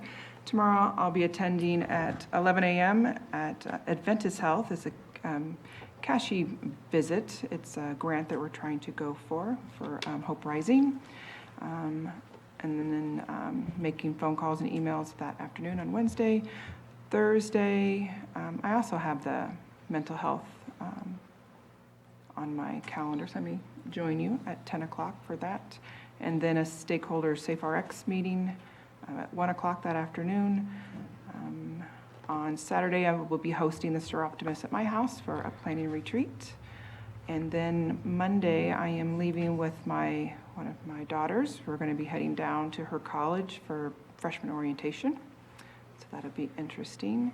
And then back here in the office on Thursday for the Lake Pillsbury trip, I guess. I guess we'll figure out the details of who's driving. And then on Friday the 2nd, I have a Hope Center operations meeting. And then Monday the 5th, I have a Hope Center launch team meeting. And then back here on that Tuesday. Chair, I missed one. Could I? Yes. One more. On Monday, the 29th, for those who don't know, down in our district, there is a PG&E, it's a geothermal waste site down there that the state, Solano County Water Resources Board, they're going to have a community meeting at the community center there at the senior center. And if you don't know about it, there was a GI waste site down in our area. It is a large cleanup project that needs to be done. It was approved back in 1976. They dumped a lot of waste and other things in there. There's a plume underneath it, and they're looking at it. So community members are definitely excited about having input on it, and there'll be a hearing coming up in October that hopefully I can work with our new Water Resources Director and potentially Scott DeLeon, our interim, at this point to get as much information and maybe even comment from the county standpoint. It's a very important issue down in our district.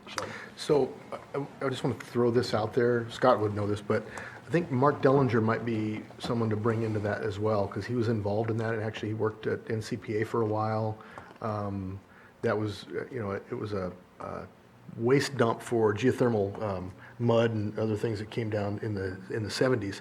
And they capped it, and they planted a bunch of eucalyptus trees out there in an attempt to absorb a lot of the iron, a lot of the materials and heavy metals and that type of thing in it. But it hasn't been completely, like you said, it got into the plume down there. But Mark Dellinger is also somebody that might be helpful. Did you know Mark? Did you Yeah, I know Mark. Yeah.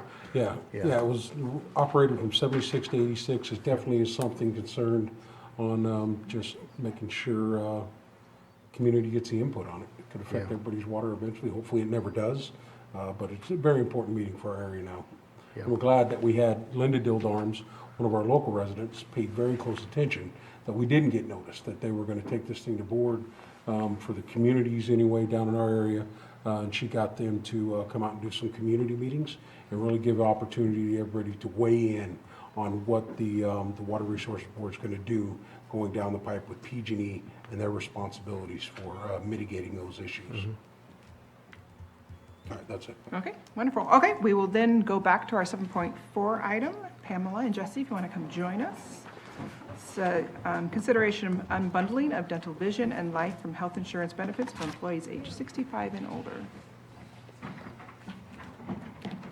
Good morning. Good morning, Chair Tim Scott, Moak, Bruno, EJ. Pamela, go ahead and introduce yourself for the TV watching public. Yes, Rob Brown, good morning. Pamela Nichols, Human Resources Director. Jesse Pugh, Human Resources Analyst. We're presenting to you on unbundling for employees that are 65 plus. And the reason that we're requesting this unbundle, a few employees came to us and said, hey, I'm 65 and I would rather be on Medicare than the county's insurance. But we had a program here that it's either all or nothing. So you either have your medical, dental, and vision, or you have nothing with us. And so in looking at this, Jesse and I, what we figured out is that right now we allocate $1,000 per employee for their medical benefits. And we have as of today, we have 38 employees who are 65 plus. And out of those 38 employees that are 65 plus, 32 are on our employee plan on the single. So that's costing us about $32,000 a month. If we unbundle and allow people to say, you know what, I want to go with Medicare, and then I just want to be with the county for the vision and dental, instead of us paying $32,000 for 32 employees, that goes down to $45.27 a month. So that $45.27 monthly, that's about $1,448.64. I'm not saying that all families that hit 65 plus would want to, but giving them that ability would be a great cost savings to the county. Supervisor Brown. Well, how much would that save them? Seems like it would save them a lot too. Right, on the reverse, yeah. Right? Has that been calculated or no? Just Yes, each employee would be different. Some might, it's certain people that if you turn 65 and you have a family, if your husband or wife is not turning 65 also, those people, you know what, they can't really go on Medicare unless their spouse has some other type insurance, because an insurance will force, if one of our employees turns 65 and their wife does not. No, I get that. That's Okay. fine. Yeah, thank you. Yeah. Probably very complicated Yes. set of Correct. numbers. Any further questions from the board? Any questions from the public on this item? See no movement, I'll bring it back to the board. Supervisor Sabatier? Before taking action, I just want to thank Pamela. I had a few questions about where we were going with this, what the effects would be, and she brought exactly the information that I required, and just to see that we could save money by making this change, which I anticipated that it might cost us money. This is a no-brainer to me. So thank you very much for all the information you provided. Supervisor And Simon? then also being the appointee from the board and attending the meetings, I want to thank Pamela and the whole board as they're looking and doing these things. Rob, your question specifically is what decisions can we make that may benefit the individual members who are making these decisions and their families to bring more money into their pocket and give them opportunities. So it's great that we're going down that road and making those decisions and having these discussions. So I want to thank you so much. And you too, Jesse, thank you very much for the information provided to everybody at the meetings. Thank you. No further comments. I'm looking for a motion. Madam Chair, I move to approve the unbundling of dental, vision, and life from health insurance benefit for employees age 65 and over. Second. I have motion and second. All in favor? Aye. Any opposed? Motion carries.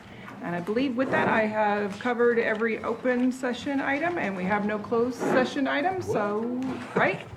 Meeting adjourned. Heard of.